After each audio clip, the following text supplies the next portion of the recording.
Yeah, good morning, Jameson and Caitlin. We are just coming on to work this morning, so we're getting our first look at kind of everything that's happened overnight from yesterday afternoon to overnight. Now, this is the area where I was yesterday, except if you look way down there by that stop sign, that's the area I was standing in until about 2 o'clock yesterday. It was already starting to get a little bit deep. We were up just a little ways from that, but this is just too dangerous. We're now about 2 blocks away, and the water has come up. It's down Brevard. This is Swan Avenue that I'm standing on, by the way. Down Brevard Avenue, I'm told that there are houses that are flooded down that way. Not too bad once you get, there's a side street right here.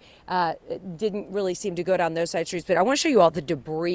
This is how high the water has clearly pushed up to, and there's just a ton of debris. There's a metal box of some sort, a lot of stuff that has pushed up, some trash, even a piece of fencing right through there. So definitely water pushed on shore with all of those winds pushed up into these roadways and is definitely causing some issues. Now, I did talk to an officer who is actually guarding this roadway, not letting any cars come down this roadway, because the bridge to Davis Island is right through there. And there are some flashing lights. You probably can't see. I'm seeing some yellow flashing lights. But the officer was telling me that Davis Island is cut off right now. You can't get to it. And there are some major issues over there, major flooding.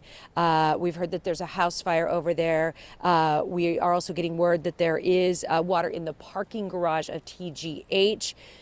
We haven't gotten an update. We can only hope that TGH has put all the hardening in place to make sure that their generator's running and to make sure everything's good for all of the patients there. So we certainly are hoping for the best with all of that. But as far as the residents who live outside the island, they are having to send their Marine units, the Tampa Police Marine units, over to help residents over there, because they've had several calls out and several on hold right now for rescues out on Davis Island and Harbor Island. So it's definitely a situation that is fluid as we continue to go through the middle of the night and into the morning. We're going to see things definitely change and start to see the extent of the damage in the light. But just coming back to where I was yesterday is just a stark difference, and shows me that this is something I've never seen before. I've been in Tampa 25 years, and this is definitely significant flooding. Now, we were staying in the South Tampa area, kind of Hyde Park area, South Howard. We did not lose power. The streets through Hyde Park look good, in case you're wondering. So all of that looks pretty good. It's just all these side streets anywhere near the water that you're going to see this flooding. We're told south of Gandy, not looking great either. The West Shore District down in that area. We're going to try to head that way and see how far we can get there. And then we're going to try to see if we can get downtown as well. So we're going to kind of just stay around downtown South Tampa area to try to give you an idea of how far you can get around this area, what's flooded, how many homes are flooded, businesses, and that sort of thing. But right now, we are live near Bay Shore on Swan. Jenny Dean, 10 Tampa Bay. All right, thanks, Jenny. Yeah, I was really definitely wondering about your drive over there because, again, the streets are across Tampa. You're seeing a little bit different. We're up in Tampa and drier area near the Hard Rock. And driving in, I will say the band's still coming in about an hour ago. Really scary, the gusts of wind. You could barely see in front of you.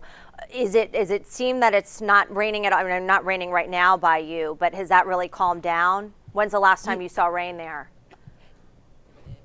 So definitely, we left around 1:30 from our room, and we haven't seen a drop of rain. And I have to tell you, the winds are calm right now. We aren't even feeling any gusts of winds. Nothing like it was yesterday. We were seeing those significant winds and significant gusts just standing here at 2 o'clock in the afternoon. So this is much calmer, much quieter. Of course, there are a lot of people asleep, and I am seeing some lights on through here.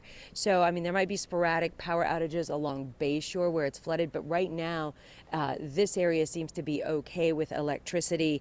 But yeah, I heard the rain bands coming through as I was getting ready to leave. That was probably right around 12:45, 1 o'clock in the morning, but we have not seen any rain since we've been out. And like I said, everything's calm until you get to a place where you see the police cars, and that's where you're not going to be able to get through because of the water. So, I wouldn't recommend people get out and start trying to check everything out this morning. Let the emergency workers do their job because they have a big job ahead of them to be able to get to people, out on our barrier islands just to make sure that they're safe if they have fires to fight. I know I was listening to Chris Hurst's report, down in Manatee, Anna Maria, Holmes Beach, all of those places. They need to be able to get to that. They don't need to be stopping people or trying to keep people from getting out here and getting into all of this debris. We're staying a safe distance away from the floodwaters, but just giving you an idea of what it looks like so you don't have to get out and do it.